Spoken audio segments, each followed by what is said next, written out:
તો બિહાર ઇલેક્શન આ વખતે ખૂબ જ રસપ્રદ રહેવાનું છે અને તેના 3 ફેક્ટર વિશે આપણે વાત કરી રહ્યા હતા। તો નીતિશ કુમાર સીએમ બનશે કે કેમ તેને લઈને સવાલો છે। બીજી તરફ રાહુલ અને તેજસ્વી દ્વારા પણ એટલી જ મહેનત કરવામાં આવી છે અને સાથે પ્રશાંત કિશોરની જો વાત કરવામાં આવે તો પ્રશાંત કિશોર દ્વારા એક નવી પાર્ટીનું ગઠન કરવામાં આવ્યું અને હર્ષ અને ફર્શની વાતો કરવામાં આવી, પરંતુ અત્યારે તે પાર્ટી ફર્શ પર જોવા મળી રહી છે કારણ કે જે આંકડાઓ સામે આવી રહ્યા છે તેમાં સ્પષ્ટપણે પરિસ્થિતિ જોવા મળી રહી છે। કોંગ્રેસે આપણી સાથે ગેસ્ટ જોડાઈ ગયા છે મુકેશભાઈ વિશ્વકર્મા, તેમની સાથે પણ આપણે વાતચીત કરીશું। પરંતુ ભૂષણભાઈ, સૌથી પહેલા મારે એ જાણવું છે કે એનડીએને ક્યાંક ફાયદો થતો જોવા મળી રહ્યો છે। જે નીતિશ કુમારની ચર્ચાઓએ જોર પકડ્યું હતું, તેમના ચહેરા પર અત્યારે ચૂંટણી લડવામાં આવી હતી, પરંતુ આવનારા સમયમાં શું થાય એ ખબર નથી, પરંતુ અત્યારે બિલકુલ ફાયદો જોવા મળી રહ્યો છે। અત્યારે નહીં, હજુના 20 વર્ષ પછી આ જ રહેવાનું। આપ અત્યારની વાત કરું છું, હું તો આવનારા 20 વર્ષ 25 વર્ષથી વાત કરું। આત્મવિશ્વાસથી એટલા માટે કહીએ, કોઈને ગમે કે ના, મુકેશભાઈને ગમે કે ના ગમે, એને હું એમની ચિંતા પણ નથી કરતો, એમની પાર્ટીની પણ ચિંતા નથી, કારણ કે એમના પ્રવક્તા સવારે અહીંયા કલાક પહેલાં જે આત્મવિશ્વાસથી બધી વાતો કરી એ બધાએ સાંભળી, બધાએ જોઈ કે આ તો રૂઝાન છે ને આમ થશે ને તેમ થશે। હું આત્મવિશ્વાસથી અત્યારે કહું છું, વિશાલભાઈએ પણ ખૂબ સારી વાતો કરી કે ભારતીય જનતા પાર્ટી ચૂંટણી તરીકે નથી લેતો। આજે આ પરિણામ આવ્યું, આવતીકાલથી એ આવનારા 5 વર્ષની અંદર શું કામગીરી કર્યું એના કાર્યકર્તા, એના નેતૃત્વ એ દિશાની અંદર કામ કરે। 24/7 365 દિવસ એનો કાર્યકર્તા જેને જે કામ મળે,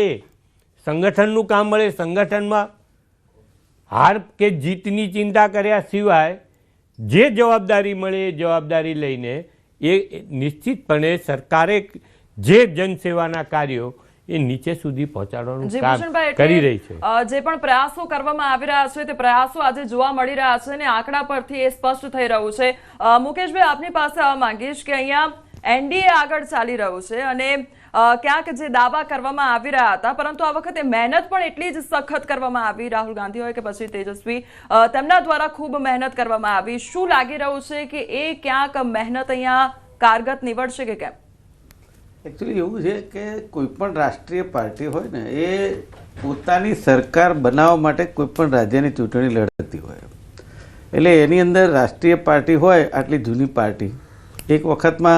भारतीय जनता पार्टी की कोई सीट नहोती, ત્યારે कांग्रेस जी मुकेश भाई आपने रोका मांगिश जो रुझान आ रहे हैं वो डेस्टिनेशन को और अच्छा दिखा रहे हैं और हमारा विचार है कि जब फाइनल फिगर आएगी तो हो सकता है इससे भी और बेहतर हो और ये दर्शाता है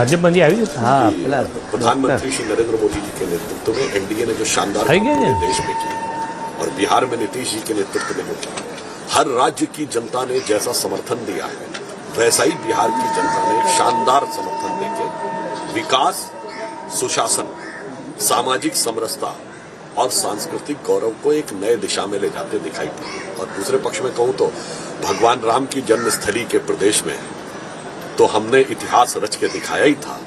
अब माता सीता की जन्मस्थली में भी इतिहास रचने की तरफ अग्रसर है। તો જે પ્રમાણે અત્યારની પરિસ્થિતિ જોવા મળી રહી છે, તેમાં એનડીએ આગળ ચાલી રહ્યું છે અને નીતિશ કુમારનો જે જાદુ છે તે ચાલ્યો હોય તે પ્રકારની પરિસ્થિતિ જોવા મળી રહી છે, પરંતુ સવાલો આખરે ઘણા બધા છે। દાવાઓ બંને પક્ષથી કરવામાં આવી રહ્યા હતા। મુકેશભાઈ, આપ આપનો જે પક્ષ છે તે મૂકી રહ્યા હતા કે અત્યારે જે મહેનત છે તે કદાચ કારગત નીવડી શકે છે અને આ સિવાય જો બિહારની ખાસ કરીને વાત કરવામાં આવે તો એક્ઝિટ પોલ જે સામે આવ્યા છે તેમાં એનડીએ જ આગળ જોવા મળી રહી છે, એનડીએ સત્તા બનાવે છે તેવું કહેવામાં આવ્યું છે, પરંતુ બિહાર એવી જગ્યા છે કે ત્યાં આગળ એક્ઝિટ પોલ અથવા તો ત્યાં આગળ જે પહેલાના પરિણામો આવતા હોય છે તે ખોટા સાબિત થતા હોય છે, એટલે એના ઉપર આપનું શું કહેવું છે? એકચ્યુઅલી મારું એ જ કહેવું હતું કે એક્ઝિટ પોલની તમે જે વાત કરીને, એક્ઝિટ પોલ તો દેશની અંદર ઘણી બધી જગ્યાએ ખોટા પણ પડ્યા છે અને ઘણી જગ્યાએ સાચા પણ પડ્યા છે। એક્ઝિટ પોલ જે રીતે બતાવતું હતું તે રીતે પણ અત્યારના હાલના રુઝાન પ્રમાણે દેખાતું નથી।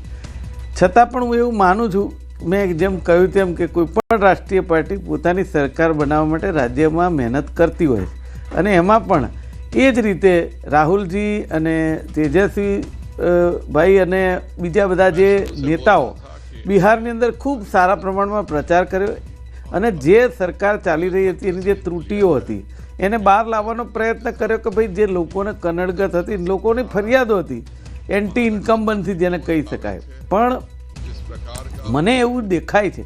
હું જે સમજતો તો એ વાત કરું છું કે જે મહિલાઓના ખાતામાં 10,000 રૂપિયા જી જી નાખવામાં મુકેશભાઈ, આપને રોકવા માંગીશ. હાલ